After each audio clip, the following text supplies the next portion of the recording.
নমস্কার বন্ধুরা, পুষ্প রান্নাঘরে তোমাদের সবাইকে স্বাগতম। আজকে আমি নতুন একটা রেসিপি নিয়ে এসেছি। দেখো, ছোলার ডাল রান্না করব। আমি একটু সিদ্ধ করে নিচ্ছি। আমি এখানে অল্প একটু লবণ দিয়ে দিলাম। লবণ দিয়ে আমি সিদ্ধ করব। চলো।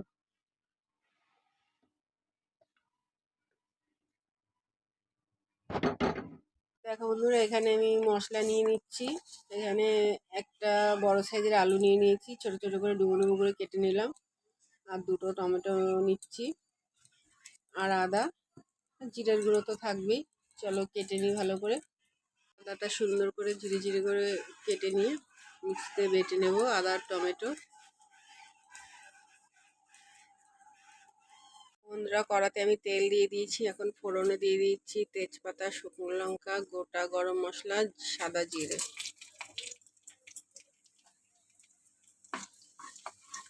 ফোড়নটা একটু হয়ে যাবে, তখন আমি কেটে রাখা আলুগুলো দিয়ে দেবো।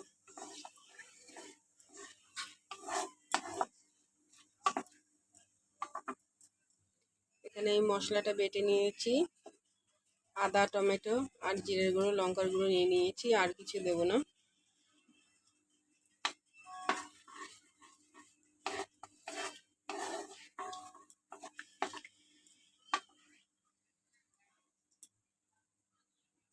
দেখো বন্ধুরা, আমার ফোড়নটা হয়ে এসছে। এখন আমি আলুটা দিয়ে দেবো।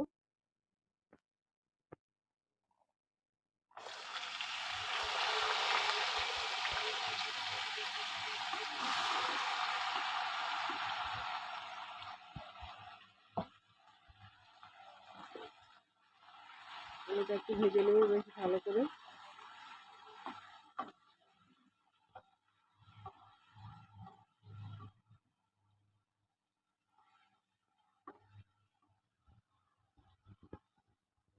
অল্প নুন ডালে দিয়েছি, এটা একটু অল্প দিয়ে দিলাম।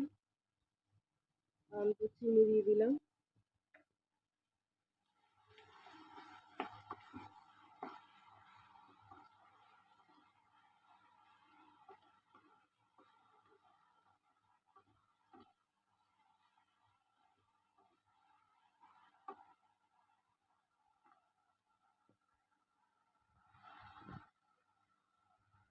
দেখো বন্ধুরা, আমার আলু ভাজা হয়ে এসছে। এখন এই মশলাটা দিয়ে দেবো।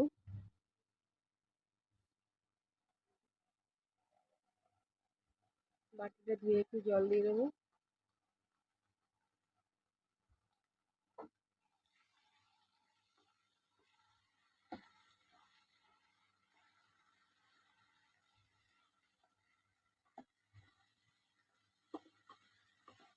মশলাটা ভালো করে কষিয়ে নেবো।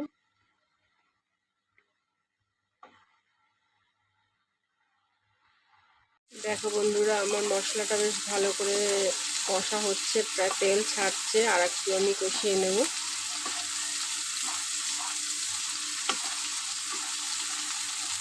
একদম সহজ পদ্ধতিতে রান্না করলাম।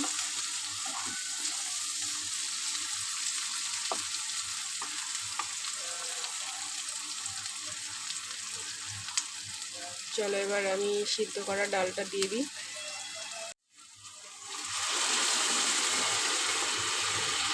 চলো বন্ধুরা, এবার আমি ঢাকা দিয়ে দিই। বন্ধুরা, আমার হয়ে এসছে ছোলার ডাল। আমি এখানে একটু ভাজা জিরের গুঁড়ো দিলাম, আর হাতে বেটে নিয়েছি গোটা গরম মশলা হাফ চামচের মতন দিয়ে দিলাম। দিয়ে দিলাম একটু ঘি।